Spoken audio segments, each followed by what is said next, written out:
আসসালামু আলাইকুম ওয়া রাহমাতুল্লাহি ওয়া বারাকাতুহু। সম্মানিত ভিউয়ার্স ও দিনী ভাই বোনেরা, আশা করি আপনারা সকলে ভালো রয়েছেন। আপনাদের সম্মুখে আজকে খুব সুন্দর একটি আমল নিয়ে এসেছি। যাদের ফ্যামিলিতে বা যাদের সংসারে ঝগড়া, বিবাদ, ফাসাদ লেগেই থাকে, বা সংসারে একে অপরের শত্রু বা দুশমন হয়ে দাঁড়ায়, বা বাড়িতে কারো সঙ্গে মন মালিন্য হয়ে থাকলে এই আমলগুলি করবেন, ইনশাআল্লাহ ইনশাআল্লাহ অতি দ্রুত সবারই মধ্যে মিল মোহাব্বত পয়দা হবে। তো আসি আমলে যাওয়ার আগে কিছু আলোচনা না করলেও হয় না। আপনারা দেখছেন একে জিন জাতক চিকিৎসক চ্যানেল থেকে। অবশ্যই এই ছোট চ্যানেলটিকে লাইক, শেয়ার, কমেন্ট অবশ্যই করবেন এবং সাবস্ক্রাইব করতে ভুলবেন না। কারণ আপনাদের জন্য প্রতিদিন সুন্দর করে একটি নতুন নতুন ভিডিও বা আমল নিয়ে আসা হয়। আর যে আমলগুলো দেওয়া হয় সব এগুলো পরীক্ষিত আমল। ইনশাল্লাহ আল্লাহর কাছে ভরসা রেখে কাজ করবেন, কাজ অবশ্যই হবে ইনশাল্লাহ। 100% ইনশাল্লাহ শিওর রাখুন। ইনশাল্লাহ ইয়াকিন এবং ইখলাসের সহিত করবেন, ইনশাল্লাহ কাজ হবে। তো যাদের ফ্যামিলিতে ঝগড়া, বিবাদ, ফাসাদ লেগেই থাকে, একে অপরের সঙ্গে মন মালিন্য হয়ে থাকে, তাদের জন্য আজকে এই আমলটি। বা আপনি এই আমলের মাধ্যমে যে কাউকে যদি মহব্বত করতে চান তবু পারবেন।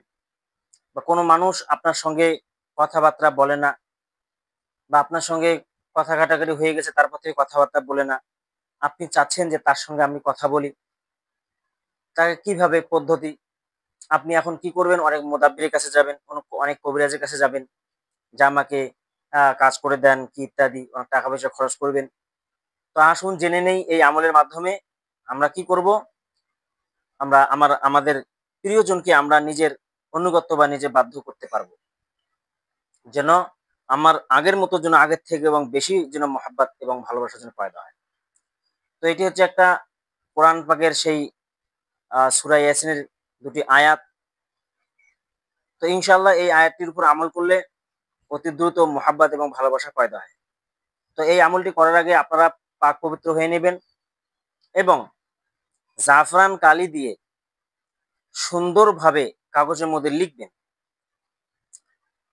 লিখে এই কাগজের টুকরাটা বা এই তাবিজটি আপনারা পানির মধ্যে দিয়ে দিবেন।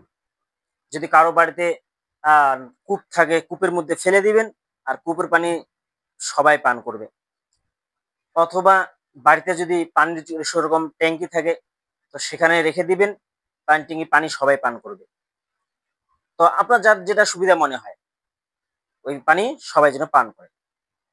অথবা আপনি এটার উপর আমল করবেন, এই আয়াত দুটির উপর আমল করবেন, ইনশাআল্লাহ মহাব্বত বেড়ে যাবে।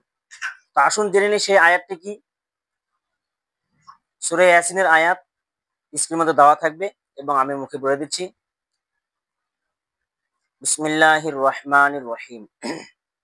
وجاء من أقصى المدينة رجل يسعى قال يا قوم اتبعوا المرسلين اتبعوا من لا يسألكم أجرا وهم মুহতাদুন। বাংলা দিয়েও উচ্চারণ দেওয়া থাকবে, আপনারা এটা সুন্দর করে দেখে লিখে নেবেন। আমি আরেকবার বলে দিচ্ছি। وجاء من أقصى المدينة رجل يسعى قال يا قوم اتبعوا المرسلين اتبعوا من لا يسألكم أجرا وهم মুহতাদুন। আরেকটা কথা, আমরা এই আরবির যে কোরআন বা আরবি শব্দগুলি আমরা সহিভাবে উচ্চারণ করব। আমরা যদি সহিভাবে উচ্চারণ না করি তাহলে মানে কিন্তু অন্য হয়ে যায়। কালাম পাকের বা আরবি শব্দের কিছু কিছু জায়গায় এমন হয়ে যায় যে মানে উল্টে যায় বা মানে বিগড়ে যায়। এটা দিয়ে খেয়াল রাখবো, যেভাবে আমি তেলাওয়াত করে শুনাইলাম ঠিক এরকম ভাবে মুখস্থ করে এরকম ভাবে তেলাওয়াত করবেন। প্রতিটি অক্ষর, প্রতিটি হরুফ এবং জবর পেশ যেন সহিভাবে উচ্চারণ হয়, তাহলে ইনশাআল্লাহ ইনশাআল্লাহ ফল পেয়ে যাব। আশা করি বুঝতে পেরেছেন। আসসালামু আলাইকুম ওয়া রাহমাতুল্লাহি ওয়া বারাকাতুহু।